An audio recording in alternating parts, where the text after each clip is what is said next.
how's it going? Today we are planting two brand new varieties of perennials out here in the South Garden. So we've got a Agastache or Agastache, I've heard it pronounced both ways, also known as hyssop, called Meant to Be Royal Raspberry is the variety.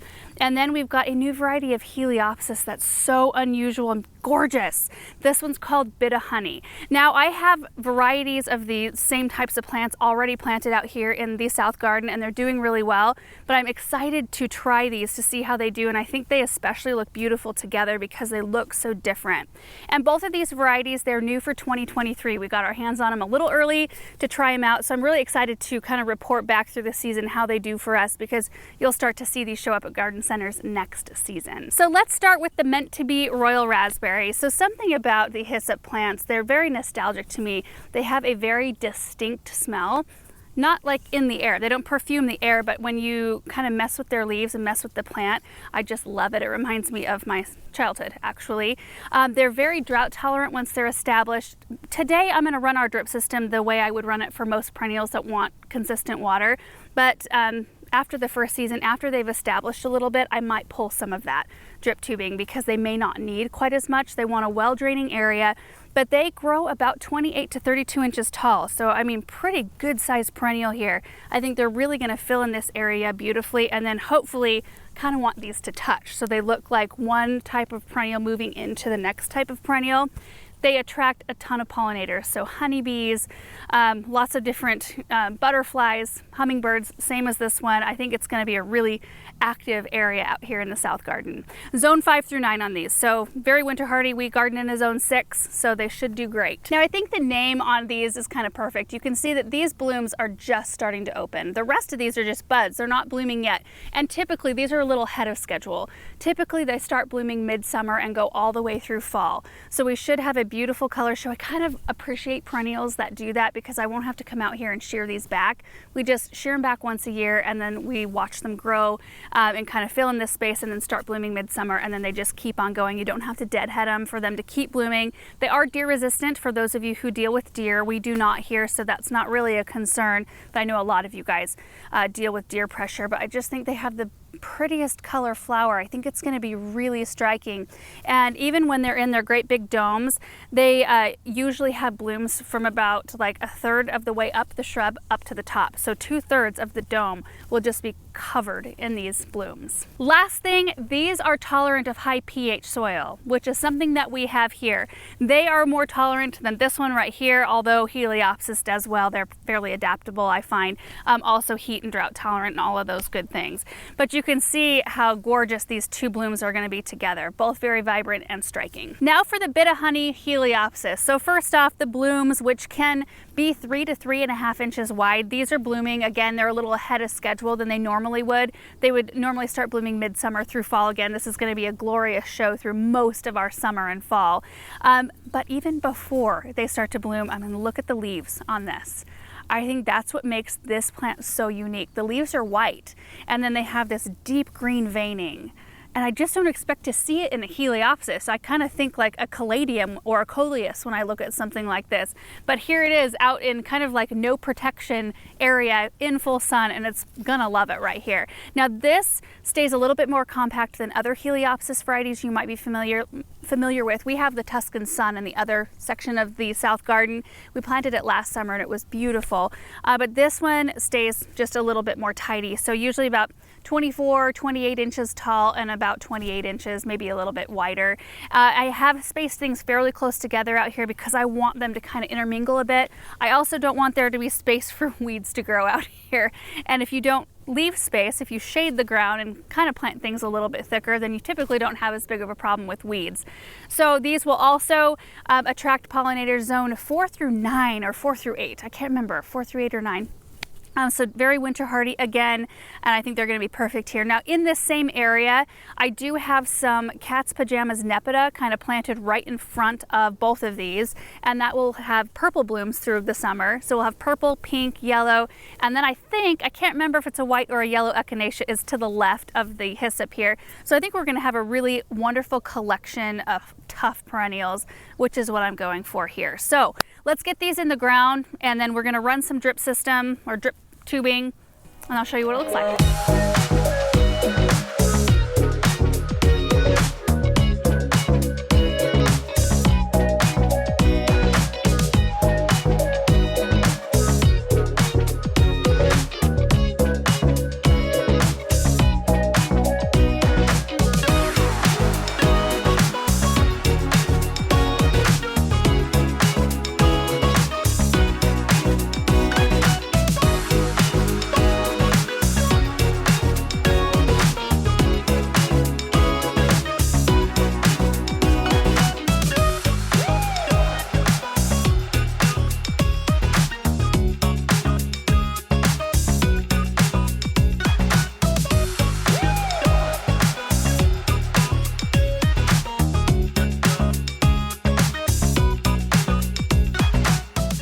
planted, watered. They look so good, you guys. I love this whole spot. And I don't know if you could really see, like if you had a good view of what was going on in front, but here are the cat's pajamas Nepeta, which will fill in this space here and be the nice low level. So we'll have a taller level here, lower level, and then the grass pathways start. And then right over here, this is where the, oh, did I just step on it? I did. Stepped on one of the Echinacea. I do have Echinacea over here. Hopefully it's real tough, because here's one. And then there's one here, here, and then there's one barely starting to peek through right here. That's why I didn't place the hyssop differently. And I'm thinking once they bloom and I figure out whether they're white or yellow, I will fill in this space right in here with a couple more. I think I did. I had one more here, but it just didn't come back. So anyway, we had a little bit of a testing period with water with the sprinklers versus drip in here. And I do think that this area stayed a little bit too saturated last year, and that was the demise of some of the plants that we had a little bit close to the grass. So anyway, now I'm gonna run our drip. Now, we already have our drip system kind of set up in this area. You can see I already cut some out of this space because I wanted to redo it. But you might be in a situation where, like ours is connected into an irrigation system, but you might connect yours into a hose. You know, put a splitter on it. One goes to your hose that you use and one goes to your drip system, which is what we did in our townhouse for a lot of years. Either way works really well. So what I'm going to be using in terms of supplies, let me get closer here. I've got couplers, and I don't know exactly how it's going to go, but I've got T-couplers, straight couplers, landscape staples, my Felcos, and then drip tubing that has emitter holes every 18 inches. 12. So, 12 inches. Aaron just corrected me. It's actually holes every 12 inches. We're trying that out. We've been doing the every 18-inch approach for a long time.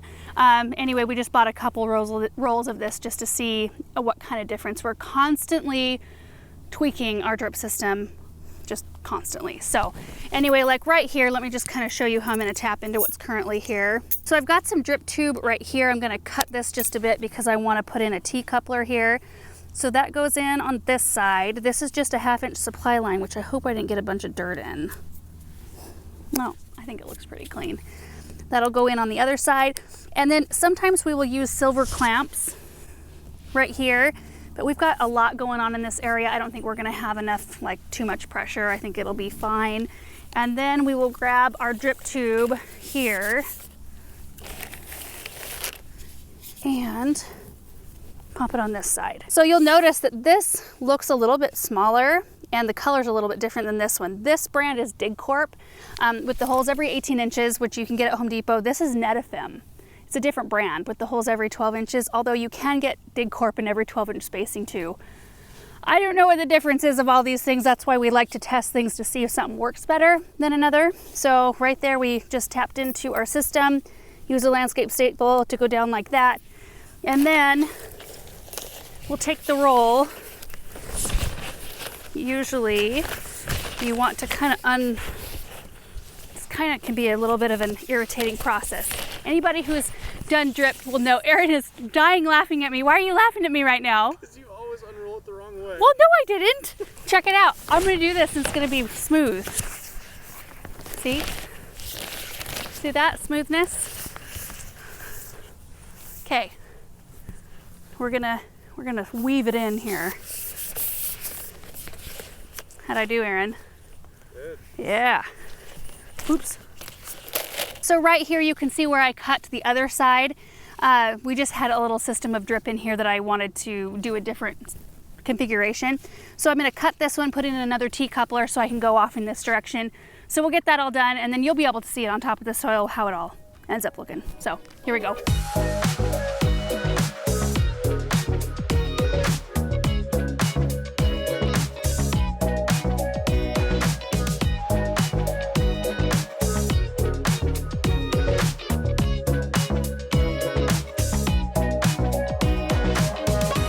All right, guys, the drip is done. Everything is just kind of tucked in. The last thing we need to do, it really in this whole area, is mulch. And we've been using wood chips up to this point. We do have one more pile of wood chips just to kind of spread in some thinner areas. And then I do think we're gonna come through with a darker colored mulch or compost or something like that and put it over the top of the wood chips, which honestly, I think will make plants that have a variegated leaf or a lighter colored leaf, it'll make them pop a whole lot more. But let me explain the drip really quick because I did run it a little bit different than we normally do. We we usually talk about running a drip in a grid pattern so that the water doesn't really end anywhere. You know, the water comes in and then all the drip tubing that you use is all kind of connected to each other. But what I did in this space, we've got a 3/4 inch supply line right here. So quite a bit of water runs through that. And then we teed off of that with 1/2 inch and brought it this way. And then that's where our first tee went in. So that's where, when it goes off this direction, it's attaching to the rest of our grid. And then I ran a new piece over here where we teed in again. And this piece right here is also going off to where we already have our grid. So the only thing I ran that's not really attached to the grid system is maybe like a, I don't know, 20, maybe 25-foot run of drip tube, which we've found doesn't really hurt. The water coverage is still really good. You just wouldn't want to run it like 200 feet off of your grid system. So if you just need to like go off and hit a little area of your flower bed, don't worry if it's not going to attach into your grid system. So far it's done fine for us. So anyway, super excited about these plants, you guys. Again, these are new for 2023, so you won't see them out in the garden centers this year, but you should start seeing them next year. Definitely ones to keep your eyes open for next season, and we'll give you updates as the season goes on. So thank you guys so much for watching this video. I hope you enjoyed it, and we will see you in the next one. Bye.